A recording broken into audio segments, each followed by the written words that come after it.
Starting a granny square is just like starting a circle. You need to start with a ring. Your ring can be made from the 5 chain stitches and the slip stitch like we discussed in the circle video, or it can be made with the magic ring method.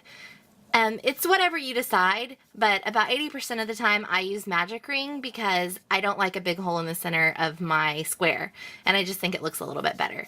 So I'm going to make the magic ring. You start with the beginnings of a knot, but you don't pull it tight, and then flip it over where the working yarn is in the front now and your tail is in the back. Stick your hook into the ring, and remember how we made 12 stitches in the ring of our circle to make the first circle? Well, we're going to make 12 stitches into this ring too, but we're going to split them into groups of 3 and add corners in between to turn our circle into a square. So we're going to start with our 3 chains. So pull our yarn through, and then 1, 2, 3. This is our building chain. So now we need to make 2 more double crochets into the ring to make our first group of 3.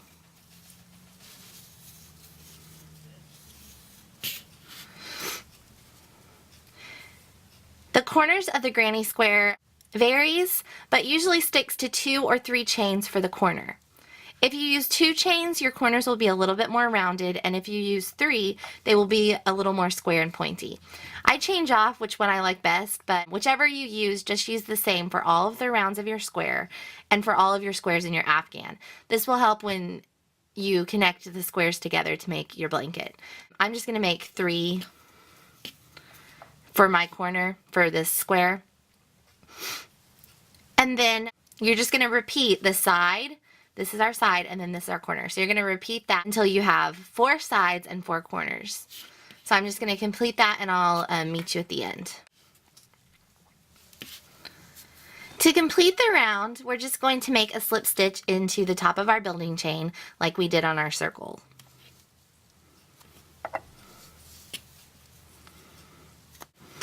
And then I'm going to make my little chain stitch to secure all of this. And I'm going to cut my color off, leaving about a 4-inch tail.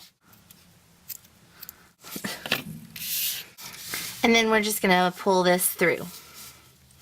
So there we have our square. Now you can pull your magic ring tight so we don't have a big circle in the middle, just a little bitty one. And so you can see we have 4 sides and 4 corners. There's our first little square of our granny square. To start the next round for our square, we just need to connect a different color of yarn. I always like to connect mine in the corner opposite from where I left off of the last round. This just makes it where we don't have a lot of ends weaved into the same side and it looks bulky. So if we do it in the opposite side, we will keep it from looking bulky when we weave in the ends. You can connect your new yarn in a few different ways. One being the way I've taught you in other videos. Insert your hook, pull the yarn through, and then wrap the short tail over the working yarn, and then start working. I use this most often lately because it works well when you weave in your ends, and it looks really good when you're done because your 3 chains just kind of lay flat and look really good. The other way is to start with the yarn on the hook like you would start to make a chain. So make your slip knot and insert it on the hook, and then insert your hook into the stitch or into the hole and do a slip stitch and make your 3 chains that way. Now I find that this just adds that little knot right there, which I don't like. But a lot of people do it this way, and that's perfectly fine. The third way is a hybrid of the 2 methods that I've just talked about, and it's something I came up with a few years ago and used pretty often. For this one, you wrap the yarn around your finger like this, and then you insert the hook into the yarn. So your wrap is kind of in the back of the hook like this. And then you insert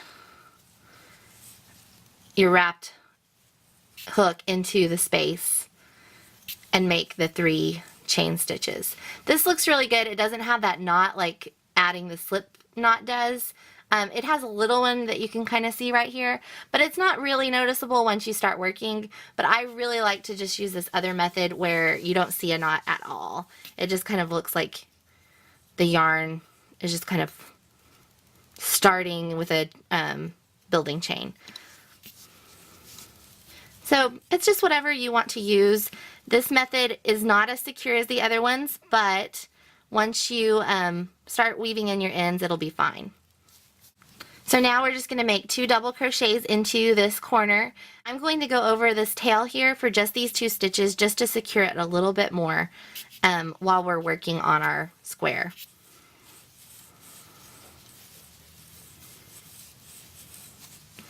And now if I kind of pull it a little bit and then bring it through, it kind of just looks a lot nicer.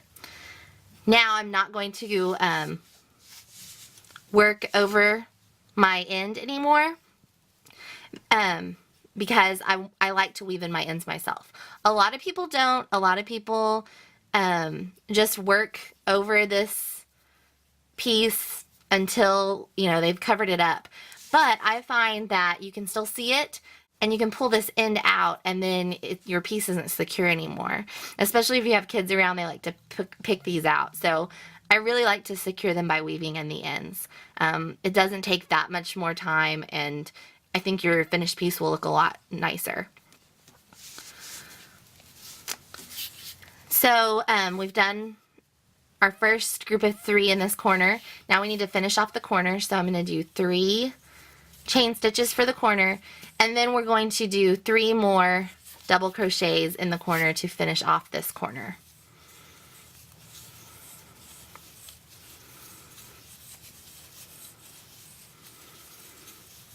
And now the first corner of our next row is finished. Here's another variation we need to deal with. We're going to make our other corner in this corner right here. It's going to look the same as this one. But we need to figure out if we want to start making the stitches right away, which you can totally do, or you can make a chain stitch in between stitches and then start your next corner. I usually use making the chain just because I like the way it looks, and it gives you a little bit more space, so your holes are a little bit bigger on your granny square. Otherwise it just kind of brings it in a little bit more, which is a good look if that's what you're going for. I'll compare the two when we're finished with the lesson, but I'm just going to make a chain in between all of my sets of 3 from now on.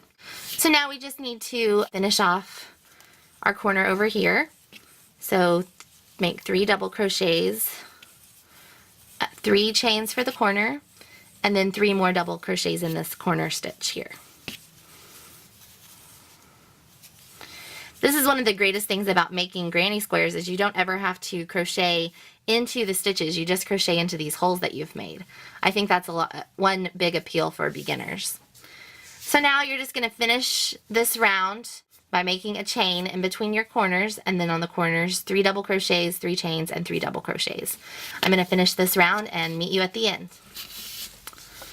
At the end, remember to make your chain in between these groups, and then we're just going to slip stitch in the top of the building chain.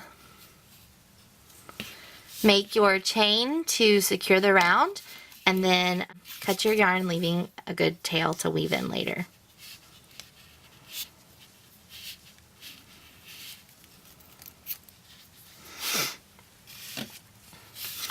And then pull this through. So now we've finished our second round. We're just going to make 3 rounds on our granny squares. So get another color of yarn, and we're going to connect that in the opposite side of where we connected our second round. So I'm going to connect it over in this corner. Again, I'm just doing this so I don't have a lot of ends to weave in the same area. 3 chains for our building chain, and then 2 double crochets going over our end of the yarn just to secure our building chain. And then I like to pop that in through the front just because the building chain looks a little bit better when you do that. Now make the corner with 3 chains and 3 double crochets in the same corner.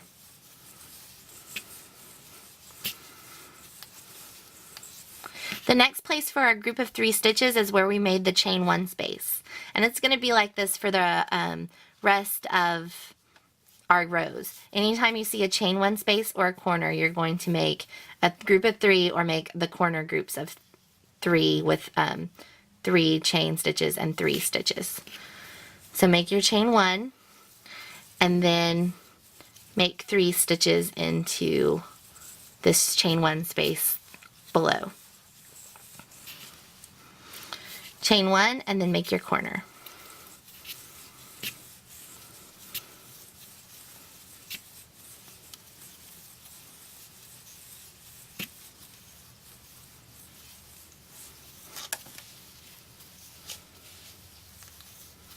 Two, 3. Okay, so we have one side and 2 corners done. I'm just going to finish up this round of the granny square and I will meet you at the end so we can finish it off. Now I'm going to finish off my granny square completely, but if you wanted to continue, just finish off your round like we did the others and start another color and keep going. I made this granny square with worsted weight yarn and an eye hook, so it is about, let's see, it's 3 3/4 inches right now. This is pretty typical for granny squares. Traditionally, I think they usually have 3 rounds. But if you want a 6-inch granny or an 8-inch granny square, just keep going until you get the size that you want. Just make sure when you're making your afghan, they're all the same size. So you end off with the same amount of stitches on each granny square. So to finish off this last round, I like to finish it off like I did my circle. So we're going to cut off our yarn, leaving a good sized tail, and then pull the yarn all the way through. Don't pull it too tight because remember you do have a chain stitch here that we need to keep.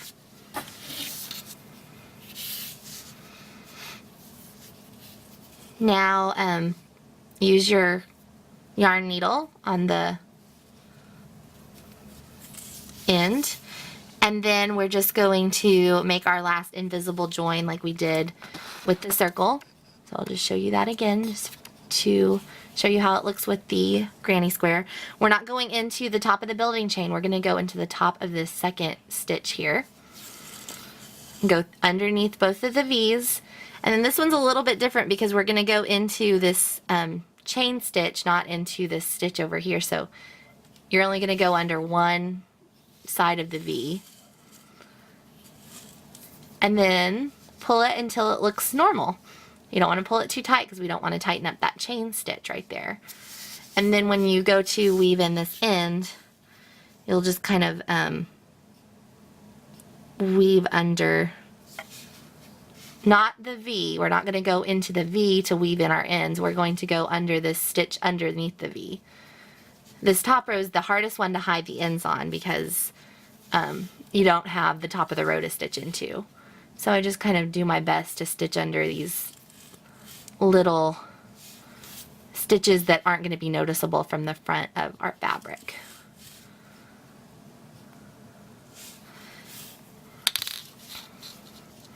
And so the front, you can't see them there. And then I like to take my other side and then I'm going to weave that in on this side of the granny square so our ends aren't on the same side. The same on every other row. For like this one,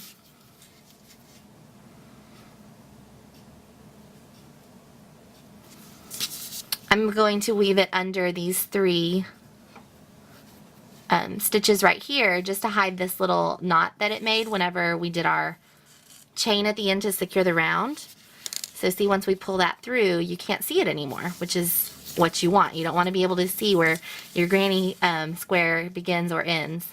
And then I just like to go, I'll go through, see the top of the V and this stitch, and kind of weave it up and under each of these.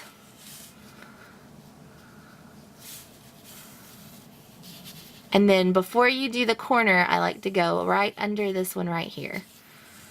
I do this really weird, guys. I think everyone has their own way of weaving in these ends.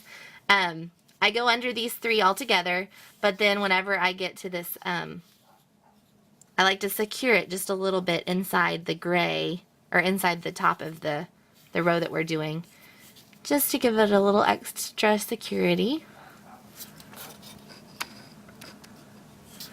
And then underneath these 3 legs. So you just want to weave in your ends at the top of the color like you did on all of the other row stitches that we did. So this one we would weave up to the corner. We would weave up into the top of this stitch, because if we weaved it into the blue, you can notice it. So just keep it where you can't notice the color, and just keep going. And like I said, with the magic ring, you have to pull it tight again. See how it's already loosened up from just me moving it around? So go around the circle again, and then weave it up and go around the stitches to make sure that's nice and secure so it doesn't loosen up over time.